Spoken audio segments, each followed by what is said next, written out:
ทุกองค์ที่เปิดเครื่องรับฟังอยู่ในเวลานี้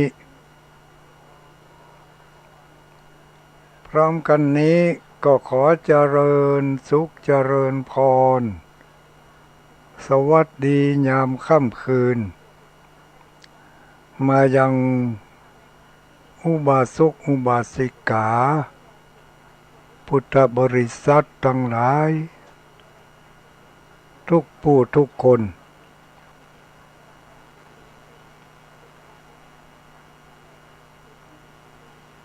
ในโอกาสบัดนี้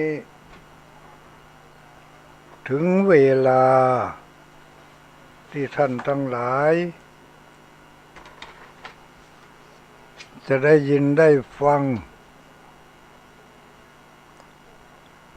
ข้อคิดเตือนจิตสะกิดใจทบทวนความเป็นมาเป็นไปของการทำบุญสุนทานของหมู่เฮาทั้งหลายในโอกาสค่ำคืนของคืนวันจันทร์ทุกวันจันทร์ตอนกลางคืนเนาะบางทีก็เป็นวันอื่นบ้างแล้วแต่ว่าจะมีโอกาสเวลาอะไรอย่างแทรกแซงเปลี่ยนแปลงกันยังไงก็ว่ากันไปแต่รายการประจำของคืนวันจันทร์ทุกวันจันทร์นั้นก็เป็นรายการของเพื่อนคนนอนดึกเพื่อนคนนอนดึกเพื่อนคนรับดึกคืนวันนี้คืนวันจันทร์นี่นะก็มีอาตมาภาพเป็นผู้รับผิดชอบเวลาต่อไปนี้ตั้งแต่เวลานี้ไปจนถึงประมาณ4 ทุ่มทุกสถานีท้องถิ่นในพื้นภาคเหนือตอนบนของเฮานี้ก็มีสถานีท้องถิ่นที่รับสัญญาณอยู่ก็มากมายหลายสถานีเกือบจะทุกอำเภอทุกจังหวัดเนาะในอำเภอแต่ละอำเภอนั่นก็มีสถานีท้องถิ่นที่รับสัญญาณจากคลื่นสีขาวเพื่อชาวประชานี้นำเอาเนื้อหาสาระของพระธรรมคำสอนของพระบวรสัมมาสัมพุทธเจ้ามาประกาศบอกกล่าวให้แก่หมู่เฮาทั้งหลายได้ยินได้ฟังกันทุกคืนแต่ละคืนก็บ่ซ้ำหน้ากัน ถ้าบ่มีเหตุจำเป็นอย่างในคืนวันจันทร์นี่ก็รับผิดชอบโดยอาตมาภาพพระครูปฏิภาณธรรมทินเจ้าอาวาสวัดพระธาตุม่อนจอมพออยู่ในอำเภอเวียงป่าเป้าจังหวัดเชียงรายในคืนวันจันทร์นี่นะทุกคืนวันจันทร์พระครูปฏิภาณธรรมทินหรือที่ฮู้จักกันในนามออกอากาศแล้วก็ในนามของเจ้าบ้านเพิ่นจะห้องกันว่าตุลุงดอยเพราะว่าอยู่บนดอยอยู่ดอยม่อนจอมพอเขาก็จึงห้องกันว่าตุลุงดอยถ้าว่าตุลุงดอยในฮู้จักเนาะ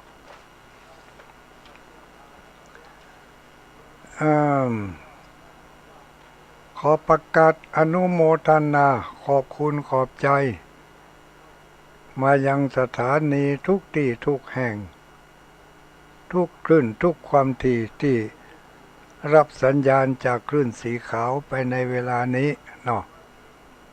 ณอำเภอเวียงป่าเป้านี่คืนวันนี้มี3 สถานีด้วยกันมีสถานีดอยหมอกเรดิโอ103.50สถานีคนฟ้าเดียวกัน99.75สถานีแมคจารโมเดิร์นเรดิโออันนี้45 45เนาะ45.50แมคจารโมเดิร์นเพียงป่าเป้าดูตั้งฟัง3 สถานีด้วยกันเกิดสถานีใดสถานีหนึ่งไฟดับก็หมุนไปอีกสถานีหนึ่งทั้ง3 ตีนี้ที่ใดที่หนึ่งบนสุดก็สถานีดอยหมอกเรดิโออันนี้คลื่นความถี่103ถัดลงมาก็99.75คนฟ้าเดียวกันถ้าที่ใดที่หนึ่งดับก็หมุนไปอีกที่หนึ่งแต่ถ้าดับต้นสังกัดถ้าดับทางดอยหล่อพุ่นแนวหมดสิทธิ์ทุกตียังมี99.75ถ้าเกิดว่าสถานีส่วนกลางดับนี่นะสถานีแมกจานโมเดิร์นกับสถานีดอยหมอกเรดิโอถ้าดับไปก็ลองหมุนมาที่99.75คนฟ้าเดียวกันอันนี้รับสัญญาณจากวัดพระธาตุม่อนจอมพอโดยตรงบ่ได้ไปผ่านทางคลื่นสีขาวแต่ว่าสัญญาณออกจากนี่ไปคลื่นสีขาวไปทั่วถึงกันหมดทุกที่ทุกแห่งถ้าเกิดว่าทางแม่คายทางคลื่นสีขาวที่อื่นเพิ่นดับกันหมดก็ยังอยู่ที่คนฟ้าเดียวกันเนาะอันนี้คนเวียงป่าเป้าคนวังเหนือแม่สวยรับฟังได้อยู่ก็ได้รับความเมตตาจากทางเจ้าของสถานีทุกที่ทุกแห่งเพิ่นก็ให้ความเมตตาถวายเวลาโอกาสให้แก่พระสงฆ์องค์สังฆเจ้าได้น้อมนำเอาพระธรรมคำสอนของพระพุทธศาสนาอันมีพระบรมศาสดาสัมมาสัมพุทธเจ้าได้ประกาศเผยแผ่มาเป็นเวลา 2,000 กว่าปีแล้วมาถึงหมู่เฮาทั้งหลายในเวลานี้น้ำธรรมคำสอนนั้นก็กระจัดกระจายอยู่ในที่ต่างๆแล้วแต่ว่าท่านพระสงฆ์องค์สังฆเจ้ารูปนั้นเพิ่นจะไปได้อ่านได้ฟังได้ยินมาจากที่ไหนเป็นเรื่องที่น่าจะนำเอามาให้หมู่เฮาทั้งหลายได้ยินได้ฟังกันก็นำออกมาเผยแผ่ทางอินเทอร์เน็ตสมัยนี้ใช้อินเทอร์เน็ตกันอินเทอร์เน็ตก็ส่งจากบ้านจากวัดของไผของมันอย่างทุลุงวัดม่อนจอมพอนี่ก็นั่งอยู่ในห้องทำงานนี่แหละในห้องนั่งอยู่ในห้องนั่งหน้าคอมพิวเตอร์นี่แล้วก็ส่งสัญญาณไปปูนไปที่วัดปากทางเจริญอำเภอดอยหล่อวัดปากทางเจริญก็ส่งกระจายไปทั่ว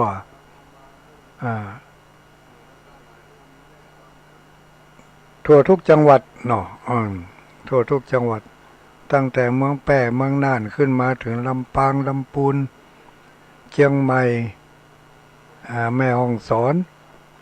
พะเยาลำปางพะเยาเนาะ แล้วก็มาถึงจังหวัดเชียงรายนี่แล้วก็จังหวัดฝางด้วยจังหวัดเชียงรายจังหวัดฝางนี่เพิ่นก็มีสถานีของเพิ่นแต่ก็รับสัญญาณจากคลื่นสีขาวจังหวัดฝางนี่มีคลื่นความถี่อยู่ที่100.25เป็นสถานีของวัดพระบาทอุดมน้ำบ่อสาวาน้ำบ่อสาวานี่เจ้าของสถานีเพิ่งจัดรายการเมื่อคืนวันศุกร์คืนวันศุกร์เพิ่นมีธรรมมาเทศน์เพิ่นมีสวดมาเฮอทำน้ำมนต์อันนี้ก็สไตล์ของไผของมันแต่สไตล์ของตุลุงนี่แจกคาถาแจกคาถานี่มันบ่หายนะญาติโยมเหมือนกับแจกน้ำมนต์นั่นแหละแต่น้ำมนต์นี่มันยังเสี่ยงอยู่นะถ้าลืมไปก็วันนี้บ่ได้น้ำมนต์สักคำเนี่ยเนาะแต่ถ้าแจกคาถานี่ตราบใดที่ยังจำได้อยู่นี่จำไปเลยจำแต่เป็นคนโบราณบอกว่าจำเอาจนเข้ากระดูกดำมันดูจะได้ว่าจำเข้ากระดูกดำคือจำเข้าท่องโคตรกรเป็นว่ามานะเวลาเอาไปเผานี่กระดูกนี่มันจะเป็นรูปคาถาเป็นรูปตัวหนังสือยะไว้อีวะแต่บ่ฮู้เด้อเพิ่นว่ามาอย่างนั้นน่ะเป็นละอ่อนเคยได้ยินมาอย่างนั้นน่ะก็ว่าเป็นจุกท่องคาถาหุ่มฮู้ท่องไปทิกๆนี่ท่องสวดท่องธรรมท่องหยังนี่ถ้าท่องจำได้ดีๆมันจะเข้าไปในกระดูกดำพุ่นนะไอ้โลแสดงว่ามันบ่ลืมจำเข้าไปในกระดูกดำพุ่นแล้วก็มันจะไปปรากฏเป็นตัวหนังสืออยู่ในกระดูกปุ่นพอโทขนาดนั่นกำแล้วนะคืนวันจันทร์เนาะอย่างคืนวันจันทร์วันนี้เป็นคืนวันจันทร์ใกล้จะวันเดือนเพ็ญแล้วนี่ญาติโยมทั้งหลายวันนี้เดือนออก13 ค่ำแล้วนี่เดือนออก13 ค่ำเดือน7ออก13 ค่ำวันผูกก็เดือน7วันโกนเนาะวันโกนวันแต่งบรรดาเดือน7ออก14 ค่ำเดือน7ออก14 ค่ำวันที่5ก็เดือน7เพ็งดำแล้วเนี่ยเนาะส่งน้ำพระธาตุหลายตีปีนี้นะทุกปีบางวัดบางธาตุก็เปิ้นก็มีขึ้นมาใหม่เดือน7เพ็งที่ในละวงโขงเขตที่ตุลุงดอยพอที่จะหู้มานี่ก็ในอำเภอเวียงป่าเป้านี่ก็มีอยู่หลายที่หลายแห่งอยู่เนอะญาติโยมเฮาทั้งหลายประเพณีส่งน้ำพระธาตุไปมีโอกาสก็ไปเนอะไปส่งน้ำพระธาตุกันวันผูกนี่ก็เป็นวันแต่งวันดาละมีอย่างก็เกียมไปข้าวน้ำโภชนะอาหารการกินเอาไปสู่ไปจูกันในงานบุญต่างๆเนี่ยเขาจะบักกั้นเรื่องข้าวน้ำโภชนะอาหารมาในยุคนี้สมัยนี้บักกั้นเรื่องอาหารการกินเนาะไม่หนักไม่หลายก็แบ่งปันกันไปเดี๋ยวจะลืมเนาะว่าเตลิดเปิดเปิงไปที่อื่นประเพณีส่งน้ำพระธาตุเดือน7เพ็งเดือน7เพ็งในบริเว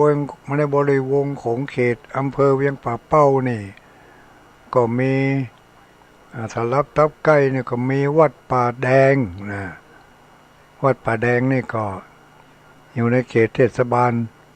อำเภอเวียงป่าเป้านี่ ไปเนอะไปร่วมส่งน้ำพระธาตุกันพี่น้องตำบลเวียงตำบลสันสลีที่เอิ้นกันได้ยินยื้อกันเติงเอิ้นกันได้ยินนี่ไปมาหาสู่กันส่งน้ำพระธาตุวัดป่าแดงจะไปลืมนะวันเดือน7 เพ็งเดือน8 เพ็งวัดศรีสุทธาวาสเดือน9 เพ็งวัดสลีกั้มคำเวียงแต่เดือน7 เพ็งนี่วัดป่าแดงถัดจากวัดป่าแดง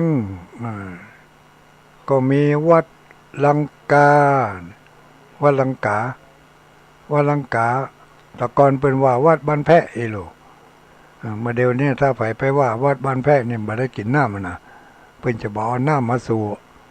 ต้องว่าวัดลังกาว่าหน้าถ้าจะเป็นวัดลังกาจอพระงามเนาะมีวัดเก่าอยู่ในบุญไผที่อยู่ในละวงของเขตวัดลังกาตำบลบ้านโป่งตำบลบ้านโป่งเทวีอันนี้ไผที่อยู่ใกล้หั่นก็ไปเนอะไปร่วมส่งน้ำพระธาตุที่วัดลังกาวัดลังกานี่เดี๋ยวตุลุงดอยจะเอาขนมครกไปหอมเนอะขนมคอลกอขนมคอลกอคอรอกอคอรอกอนี่มันเป็นคำย่อลูกถ้าเป็นคำเต็มก็คือขนมคนรักกันไอ้โลแต่แล้วเราให้ฟังเนาะขนมคนรักกันมันมีองค์ขลุ่งด้วยเนาะตักแป้งเขาใส่แล้วก็รอให้มันทำปื้นมันได้ที่ได้ทางแล้วบอตังในมันสุกแล้วก็ควัดออกมาเอามาควบกันกับอันก่อน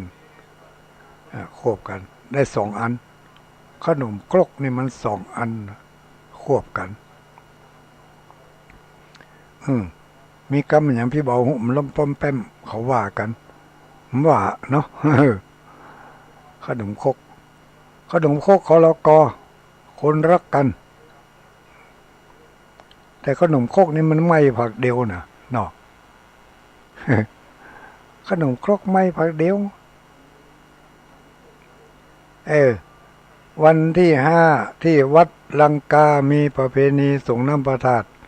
ตำบลบ้านโป่งเทวีตำบลป่างิ้วมีก็ตำบลป่างิ้วไม่มีตำบลเวียงกะหลงไม่มีมีก็เวียงกะหลงนี่ดูเหมือนจะวัดเป็นอย่างนั้นวัดศรีบุญยงก็เดือน5 เพ็ง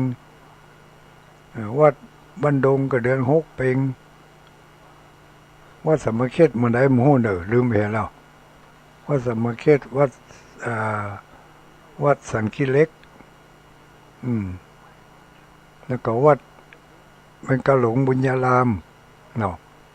วัดแม่ห่างวัดดอนจันทร์บ่มีสักทีตำบลแม่เจดีตำบลแม่เจดีนี่มีที่วัดหลวงราชเจริญธรรมนะเพิ่นมีประเพณีส่งน้ำพระธาตุปีนี้เพิ่นก็จะจัดประเพณีส่งน้ำพระธาตุทุลุงดอยจะได้ไปร่วมงานกับเพิ่นท่านพระครูเจ้าอาวาสเจ้าคณะอำเภอเพิ่นได้นิมนต์มาหลายมื้อหลายวันละปีนี้จะไปร่วมงานกับเพิ่นที่วัดหลวงราชเจริญธรรมพี่น้องทั้งแม่ขจานหนองบัวกับบ้านสาก็ไปร่วมกันเนอะแม่เจดีตำบลทะเลทับใกล้นั่นก็ไปร่วมงานกันประเพณีส่งน้ำพระธาตุที่วัดหลวงราชเจริญธรรมในวันที่5 เดือน 7 เพ็งแล้วเพิ่นจะมีงานเหมือนอย่างแต่มุจำมาได้เป็นอันว่า เอางานส่งน้ำพระธาตุเป็นตัวหลักก็แล้วกันงานส่งน้ำพระธาตุเป็นตัวหลักเนาะอันนี้ก็เป็นงานที่บริเวณใกล้ กับที่อยู่ของตุลุงดอยที่อื่นที่วัดอื่นนั่นก็อาจจะมีอยู่แต่ตุลุงบ่มีข้อมูลก็เลยไม่ได้บอกเนาะข้อมูลเพิ่มเติมมาก็เหมือนกับธรรมพระคุณเจ้าพระนักจารายการทุกรูปทุกตนเพิ่นได้อู้ได้ได้เอ่ยให้หมู่เฮาทั้งหลายได้ยินได้ฟังกันอันนั้นก็คือวันที่7จะมีการรับสัญญาบัตรพัดยศท่านพระคุณเจ้าที่ได้ทูลทำคุณงามความดีต่อพระพุทธศาสนาในอำเภอเวียงป่าเป้าเนี่ยก็มีท่านพระคุณเจ้าที่จะไปรับพระไปรับพระ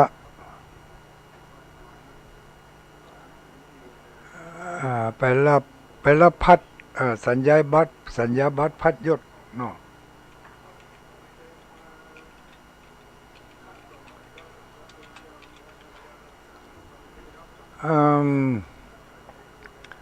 ก็สัญญาบัตรพัดยศปีนี้เพิ่นจะไปรับกันที่วัดพระธาตุสีจอมทองวัดพระธาตุสีจอมทองถ้าไปถึงพระธาตุสีจอมทองแล้วก็วันที่7รับพัดเนาะวันที่วันที่9นี่จะมีงานที่วัดใหม่เหล่ามุนทาห้องวัดได้ละเพราะว่าตอนนี้เพิ่นทำเรื่องทำราวมันยังต่างๆขอตั้งวัดขอสร้างวัดขอตั้งชื่อวัดอย่างเดียวขอไปละเดินไปละพร้อมที่จะเป็นวัดก็เลยห้องวัดได้เลยถ้าว่าสำนักสงฆ์นี่มันบ่ใครเคยเนาะเอาวัดก็แล้วกันวัดใหม่เรามนทาใหม่นี่มันเป็นวัดจื่อน้ำได้หรือเนาะวัดเรามนทาทิพย์ต่อท้ายทิพย์หน่อยชื่อเจ้าของเปิ้นเจ้าของโยมอุปถัมภ์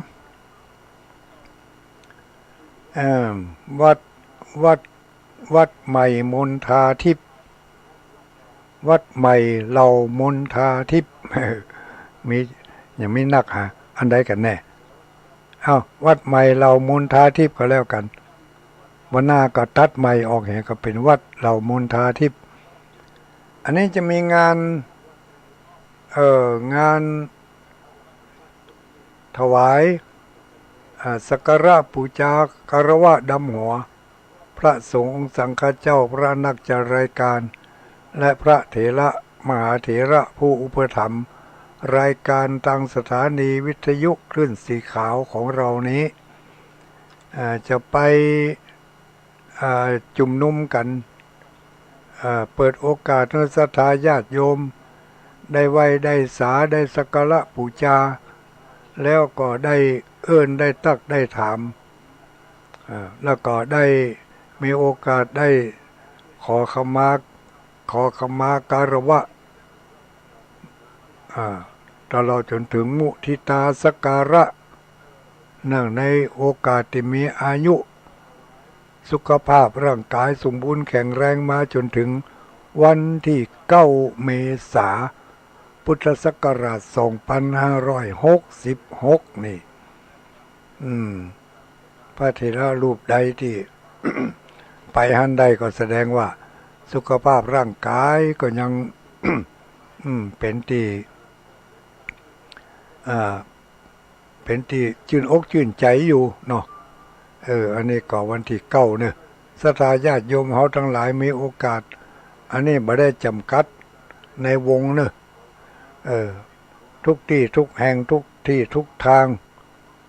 ไม่ว่าท่านจะอยู่ในจังหวัดใดๆในรัศมีของคลื่นสีขาวก็เฮานี่ไปถึงมีเวลาก็ขอเชิญลูกเชิญหลานเอาลูกเอาหลานที่มาจากต่างจังหวัด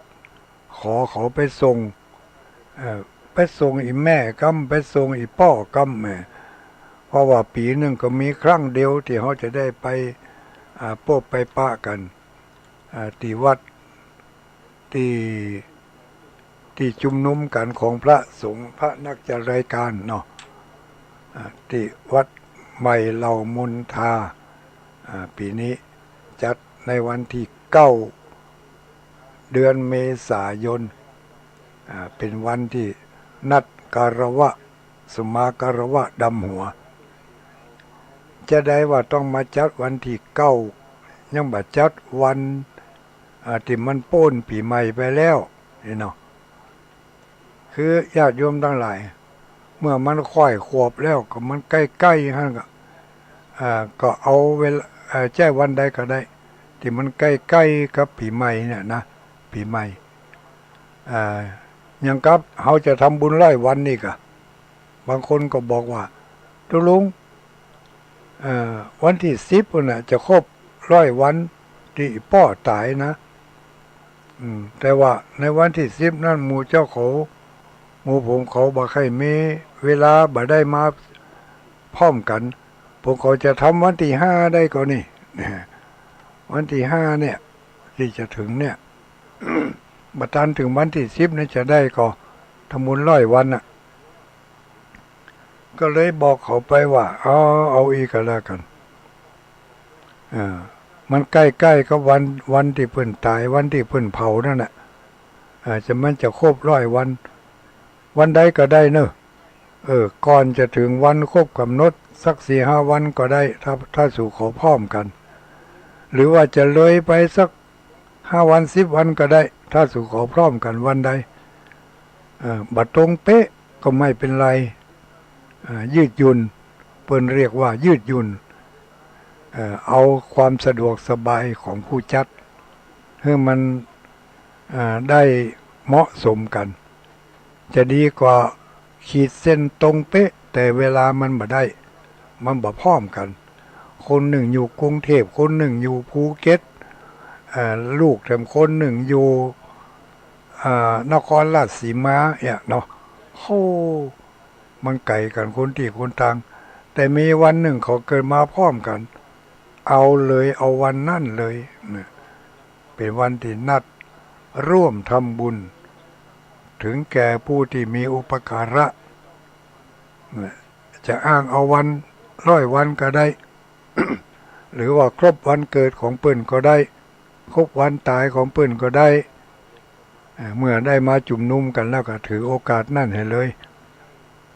อันนี้ก็เหมือนกันญาติโยมวันปีใหม่ของเรามันวันที่9นี่มันก็ใกล้จะถึงวันปีใหม่เนาะเพราะวันปีใหม่เนี่ยก็วันที่15-16นี่เป็นวันปีใหม่วันที่15-16วันที่13นี่สังขารล่องเนาะตามกติสากลนิยมที่สืบตามกันมาที่จำจือกันมาก็คือวันที่13วันสังขารล่องปีนี้ก็เหมือนกันละปฏิทินล้านนาของมันมีอยู่2 ฉบับ ฉบับหนึ่งก็บวกลบคูณหารไปได้เอาวันที่14เป็นวันสังขารล่องฉบับหนึ่งก็บวกลบคูณหารได้วันที่13เป็นวันสังขารล่องส่วนมากก็ถือเอาวันที่13เป็นวันสังขารล่อง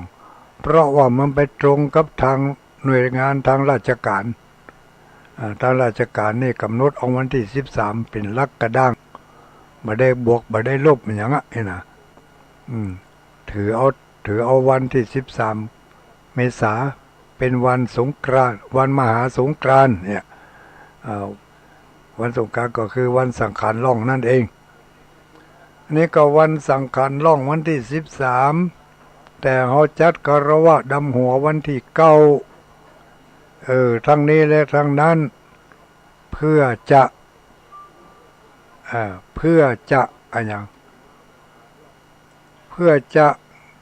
ป้องกันและแก้ไขปัญหาที่จะเกิดขึ้นที่อาจจะเกิดขึ้น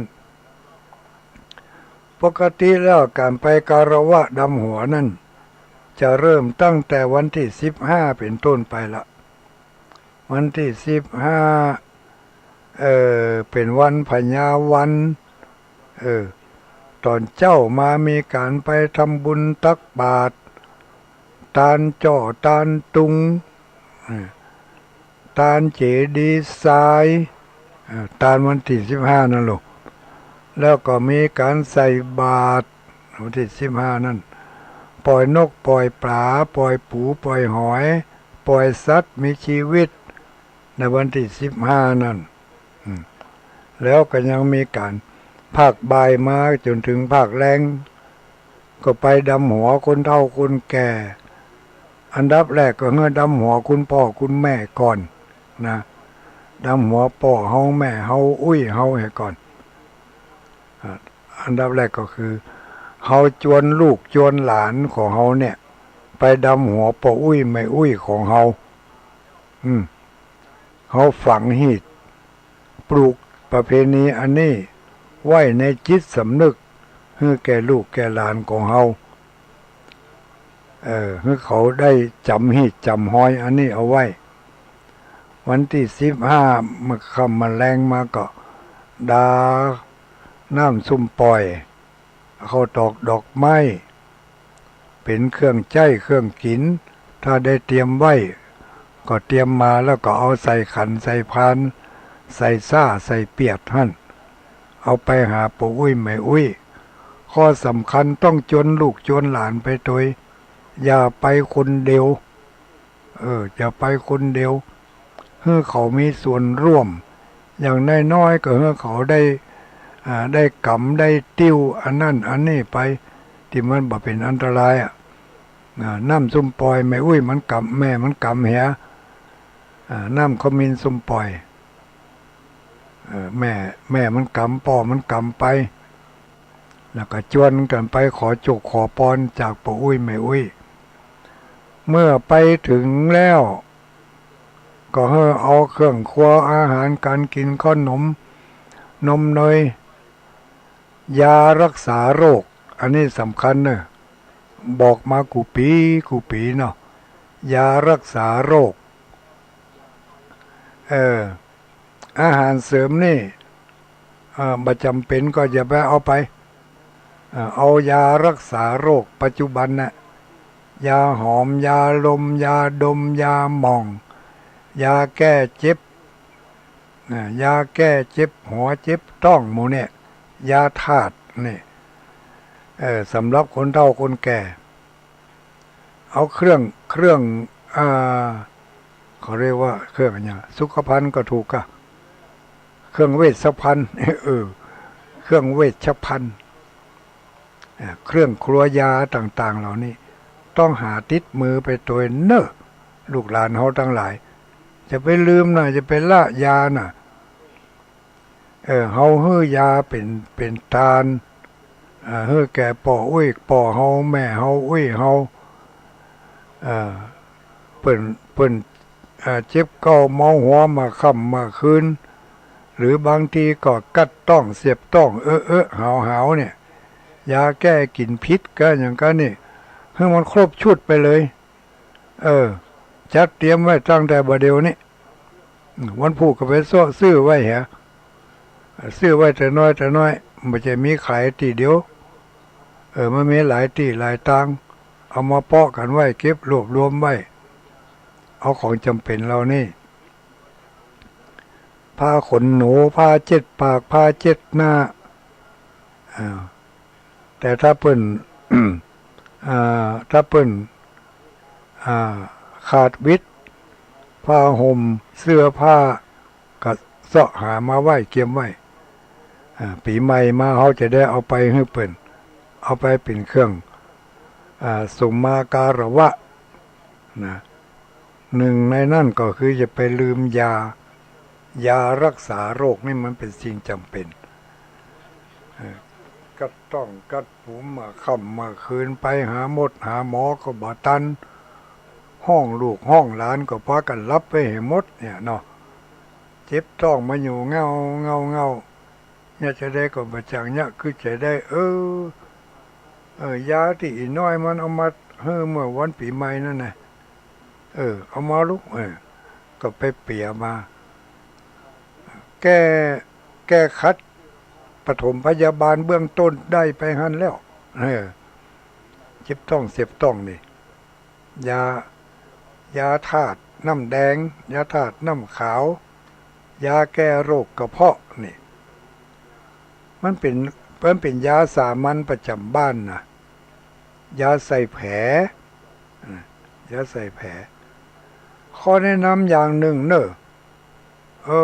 ที่บอกใครจะแนะนำนั่นก็คือว่าไปซื้อเครื่องสังฆทานที่มันมียาอยู่ตัวนั่นนะบ้าอันนี้บอกใครแนะนำเท่าใดเฮ้อไปร้านขายยาเลยจัดเป็นอย่างมาเลยบอกให้เปิ้นฮะบอกให้หมอฮะ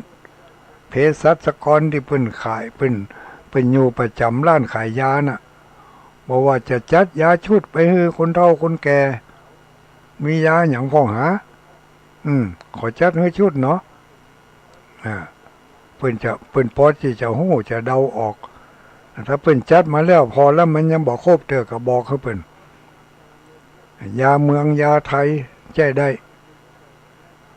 เครื่องสังฆทานนี่บางทีเปิ้นจัดเตรียมไว้ข้ามขวบข้ามปีข้ามหลายปีมาแล้วน่ะมันไม่ได้ขาย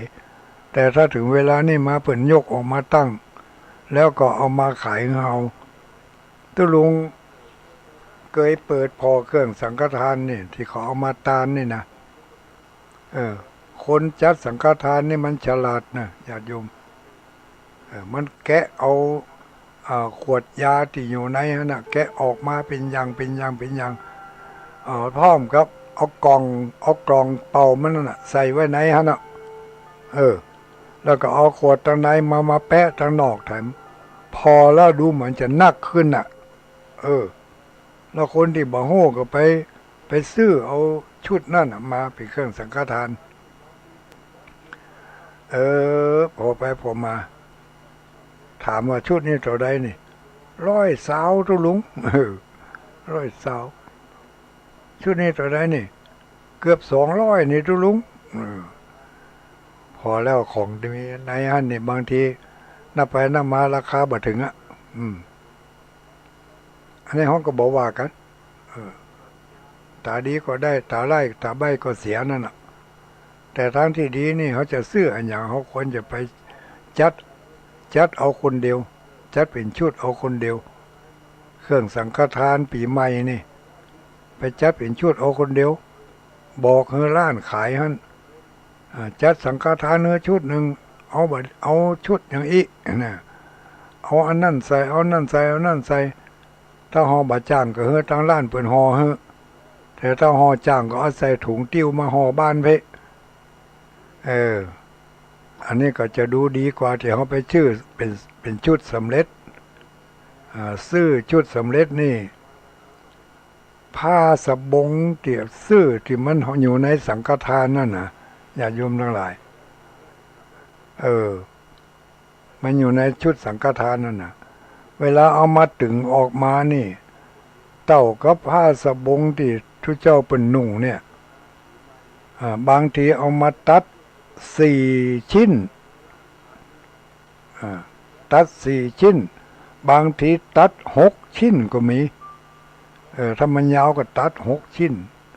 แล้วเอามาปันกระดาษท่านแล้วก็เอามาใส่ในสังฆทานชุดสังฆทานพอเหมือนกับจะเป็นผ้าที่เป็นผืนใหญ่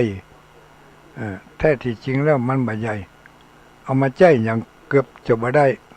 นอกจากว่าเอามาเป็นผ้าเจ็ดแก้วเจ็ดถ้วยแต่อันมานุ่งก็บ่ได้เอามาห่มมาตุ้มก็ตุ้มได้มันเป็นของที่เปิ้นจัดมาเพื่อหลอกตาคนที่ปัญญาอ่อนหลอกตาคนปัญญาอ่อนมักง่ายขี้ข้านไปซื้อเอาของอย่างอันมาสะดวกสบายแต่เนื้อหาและผลได้นั่นบ่คุ้มกันเลยบ่คุ้มกันกับความมักง่ายก็ทางที่ดีก็จัดเอาน่ะนะอันนี้ถึงยาชุดเวชภัณฑ์ไปดำหัวคนเฒ่าคนแก่สดมาถึงเพหั่นแต่เลือดเปิดเปิ้งไม่เห็นแล้วนี่ เออมาได้นะมันเจาะหัวแล้วมันได้มันไปเงาเอ้าเป็นอันว่าเออคนอย่างก็เออคนโง่เป็นเหยื่อของคนฉลาดเนี่ยเนาะอืมคนมักง่ายก็ย่อมไปเป็นทาสของผู้ที่ชอบเอาเปรียบคนอื่นเปรียบคนอื่นก็ใช้ปัญญาเอาคนเดียวเถอะเนอะใช้ปัญญาใช้สติปัญญาเอาอันใดคนอันใดบอกคนเออยาเขียวแถมเนาะเออมีผู้เสนอว่ายาเขียวแถมเนอทุลุงว่ะยาเขียวยาเขียวตาใบหอเนาะยาเขียวเอ่อ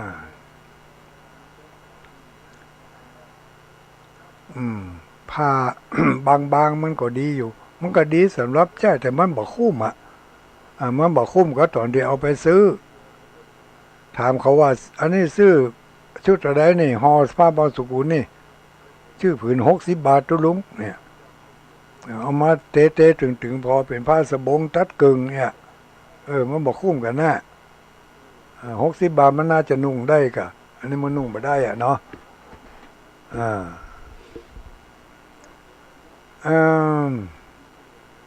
ก็ไม่เป็นไรนะก็แล้วแต่แล้วแต่จะพินิจเอา เครื่องยาสมุนไพรเครื่องเวชภัณฑ์จำเป็นยาสามัญประจำบ้านของคนเฒ่าคนแก่เอาติดไปในเครื่องกระวะดำหัวปีนี้เป็นผ้าเช็ดหน้าเช็ดปากผ้าปูนั่งปูนอนของคนเฒ่าคนแก่ผ้าห่มผ้าตุ้มนั่นแต่จะนักละมันพอแค่หนาวละบะเดียว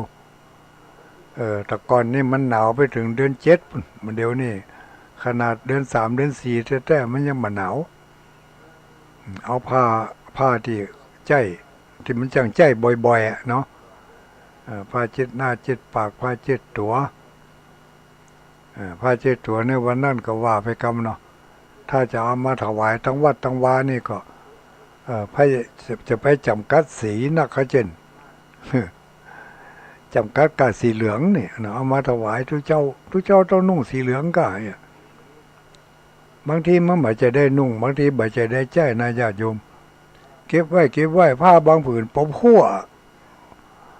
จะเอาไปให้ไผกับเบาเขาจะใจเขาก็ใจของเขามีหันอยู่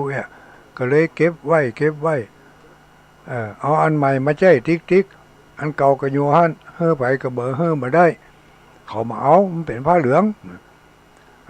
เอาไปเอามาพั่วไปแหมได้ใจสักกำเอาไปให้หมูเดียวกันก็มีอยู่แต่ถ้าเอาผ้าเป็นสีขาวสีน้ำเงินสีเหลืองสีเขียวสีอย่างมานั่นอันนั้นยังแควนน้อยลูกเอาไปอนุเคราะห์สงเคราะห์กับผู้ที่เป็นขาดแคลนนี่เนาะยังผู้ที่เป็นด้อยโอกาสบางทีผ้าเช็ดตัวนะพอดำแล้วดำแถมพอจะบอกเป็นผ้าเช็ดตัวฮะนะถ้าอยู่วัดนี่ปุ่นเป็นผ้าเช็ดหงไปแล้วนะแต่ไม่อุ้ยเปิดกันยังเอามาเช็ดเนื้อเช็ดตัวอยู่ก็เอ็นดูแต่เนื้อใครเอาไปให้เปิ่นก็บ่มีผ้าที่เปิ่นจะหับได้ก็เอาไปให้เปิ่นมาได้บางทีตึงขี้ไข่ตึงออกหาตึงยำหัวนะดำแล้วดำแถมซักแล้วซักแถมพอยังก็ผ้าเช็ดถ้วยของวัดนี่แต่เปิ่นกระแจของเปิ่นอันน่ะใครเปลี่ยนเนื้อเปิ่นก็ไปเปลี่ยนมาได้ถ้าอันล่ำเหลือจะลุงยังมาซื้อให้เปิ่นเหียว่าอย่างอีเหมาะเนาะอันนี้หมายถึงว่าถ้าเฮาบ่ได้ซื้อถ้าเฮามีอยู่ที่มันเหลือเกินความจำเป็นเขาก็กระจายไปให้ผู้ที่เพิ่นใจการได้มันจะดีลูกดีกว่าที่มันเน่าอยู่ในวัดเนี่ยเนาะใจก็บ่ได้ใจแต่ถ้าคิดใจว่าก็ข้าจะตันอย่างเงี้ยเรื่องของตุจะฮับก็แล้วบ่ฮับก็ตามใจ นะคนประเภทนี้ก็ยกไว้เขาว่ากันนะมาเถียงนี่นะถามใจเถอะแต่ถ้าที่แนะนำได้ก็อยากจะแนะนำให้เอาสีที่มันไม่จำกัดผู้ใช้เนาะทุกเจ้าก็ใจได้คนบ้านก็ใจดีอีกถ้าสีแบบนี้นี่มันจะมีอานิสงส์เผื่อแผ่ไปถึงผู้อื่นด้วยคนเฒ่าคนแก่ถ้าเปิ่นได้รับของคารวะดำหัวปีใหม่เพื่อก็จะมีความชื่นอกชื่นใจโอ้ลูกเต้าหลานเหลนบ่ลืมบ่ละ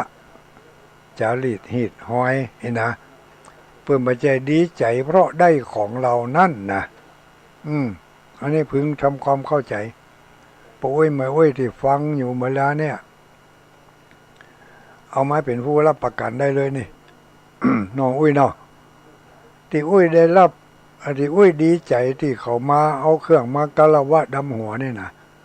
มาใจไปดีใจกับของที่เขาซื้อมานั่นนักไปกว่าการที่เขากึดตึงหาขอเขากึดตึงหาแต่อันน่ะก็ดีอกดีใจแล้วมียังเหลือแหงก็มีขันก็ตอกดอกไม้น้ำขมิ้นส้มปล่อยมาเหี่ยวก็ดีอกดีใจละถึงน้ำขมิ้นส้มปล่อยก็มานี่ทำน้อยเนอะแหงเมื่อขึ้นได้นี่เวลาเอาน้ำขมิ้นส้มปล่อยไปดำหัวปะอุ้ยไม่อุ้ยนี่นะไปดำหัวพระสงฆ์ของสังฆเจ้านี่นะหีดห้อยโบราณของเราเนี่ยของคนไทยคนเมืองนี่นะคนเมืองข้าวเหนียวนี่นะเพิ่นจะเอาน้ำขมิ้นส้มปล่อยเนี่ยเอาใส่ขันสลุงแล้วเอาไปเกณฑ์ไปมอบไปเกณฑ์ให้ปะอุ้ยไม่อุ้ย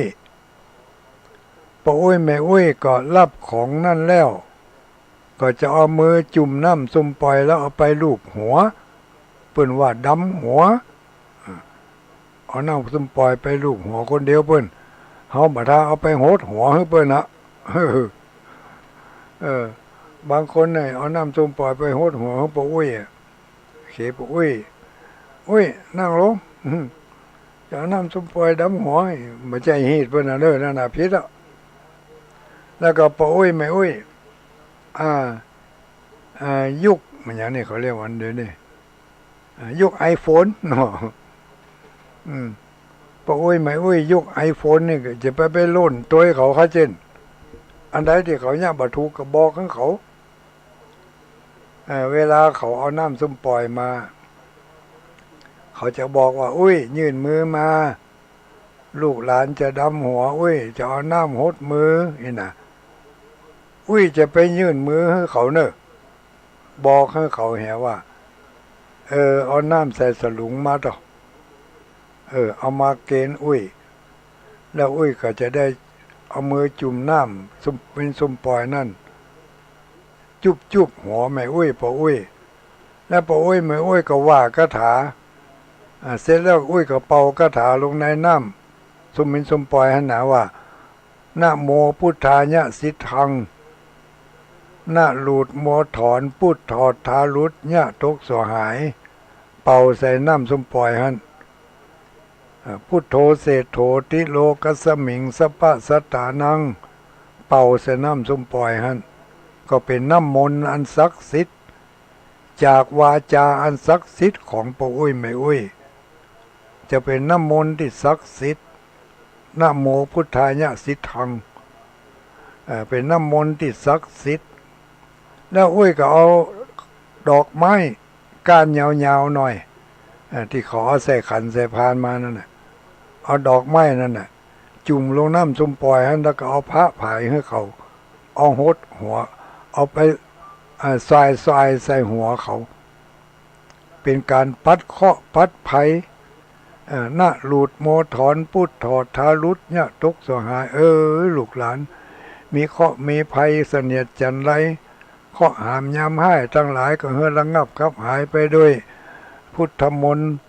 ที่มีนะโมพุทธายะสิทธังเป็นหัวใจพระเจ้า5 พระองค์นี่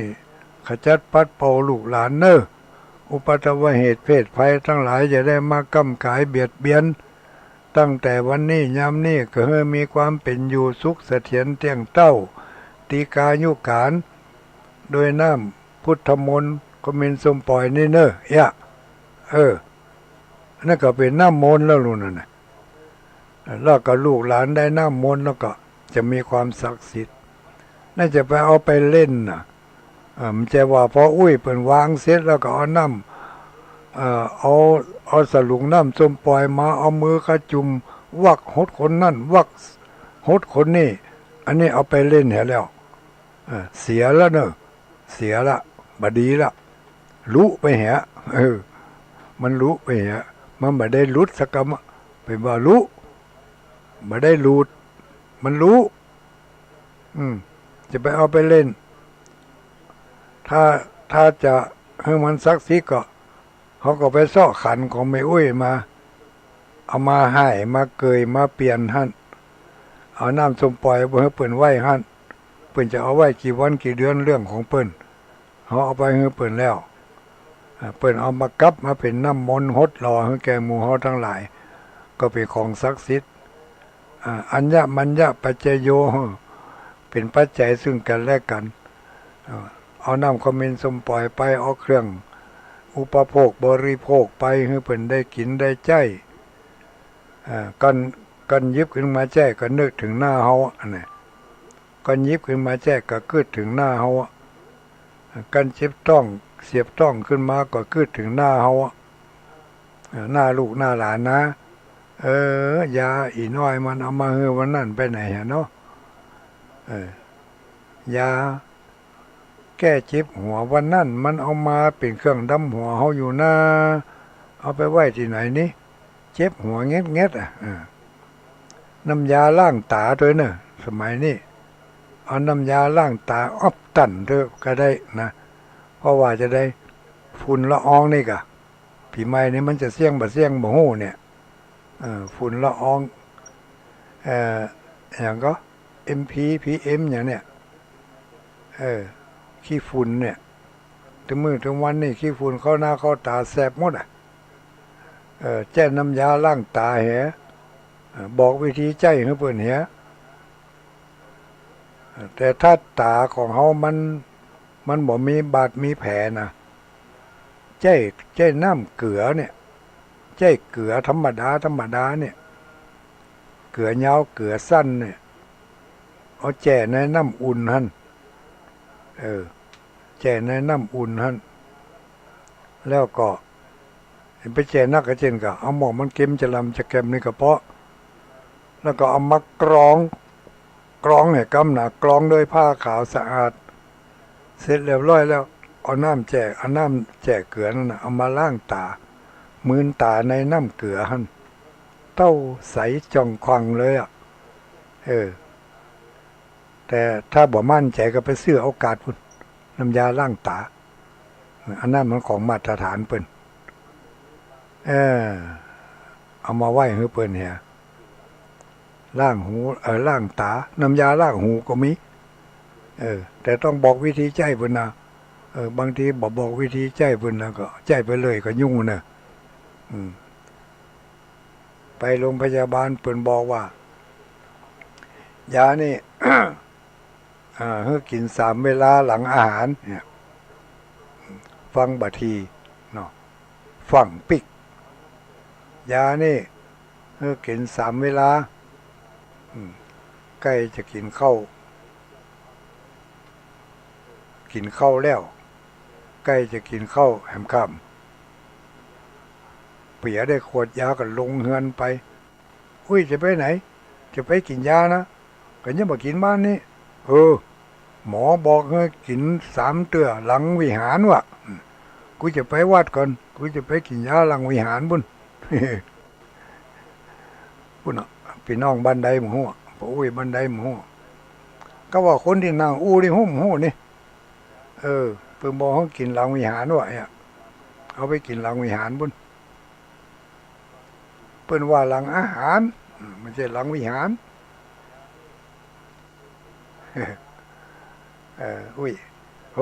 ไปออกมาอย่าง9 โมงป่าแล้วกันนี่ โอ้เออจริตประเพณีเนาะหีดห้อยมาบอกมากล่าวกันนะจะได้ที่มันจะดีจะงามก็เอามาอู้กันฟังอันใดที่มันขาดตกบกพร่องไปควรจะต่อเติมเสริมแต่งก็เอามันนั่นน่ะมาต่อมาเติมมาเสริมมาแต่งบอกว่าเขาจะเป็นคนเฒ่าคนแก่หรือเป็นคนหนุ่มคนกำถ้าเป็นคนเฒ่าคนแก่จะไปกึศใจว่าโอ้เขาหมดเวลาที่จะไปซ้อละยุคยานี่เขาซ้อมาให้เขาเตอะบ่ได้นะเขาก็ต้องซ้อเหมือนกันเอาไปเป็นของตาลเขากะเอาไปเป็นของตาลเอาไปตาลไว้กับวัดกับวาตั้งวัดตั้งวาก็จะมีของใจเหลือใจก็จะเอาแจกจ่ายแบ่งปันให้แก่คนที่เพิ่นต้องการคนที่เข้าวัดเข้าวามานี่มันมีหลายระดับชั้นตั้งแต่ผีบ้าขึ้นมาถึงขอทานขึ้นมาถึงคนที่ตกการตกงานขึ้นมาถึงคนระดับที่มีการมีงานทำเป็นหลักเป็นแหล่งเกิดจริงอยู่มาวัดนี่แล้วบางทีขี่รถขึ้นมารถเก๋งไงเส้งอยู่เนี่ยมาถึงจะลงรถอยู่แล้วเจ็บต้องเงี้ยวเงี้ยวเงี้ยวเอาเห็นแล้วถึงรถถึงจะขี่รถเก๋งมายาสามัญมันจะมีในรถเก๋งฮัลโหลเจ็บต้องเอาละเข้ามาหาตุลุงมียาแก้เจ็บต้องก่อนนี่โอ้เจ็บต้องขนาดนักอะไม่ใช่ว่าเขามีเงินแล้วมันจะมีหรอกบางทีมันก็บ่มีไผ่พองซื้อยาไว้ในรถมีบักกี่กันนะที่จะเตรียมพร้อมเนี่ยคือคนระดับนี่คนระดับมั่งมีพอมีพอกินตลอดจนถึงขึ้นมั่งมีสีสุขมาเวลาออกไปน้ำตาเดินทางไม่ใช่ว่าเปื้อเอาถุงยามาโดยหรอเมื่อมาถึงวัดแล้วเกิดอุบิเหตุกระทันหันนะเจ็บป่วยอย่างด่วนฉีนี่เนาะทางวัดก็มาคือใจได้วันนั้นไม่อุ้ยนั่นก็เอาชุดยามาตานดูมีนายฮั่นก็หาคนไปคนมามียาแก้กลิ่นพิษนี่เป็นยังก็กินแมวหูนะตะกี้ไปกินข้าวร้านอาหารนั่นนะถ้าจะเป็นอาหารทะเลเนี่ยโอ้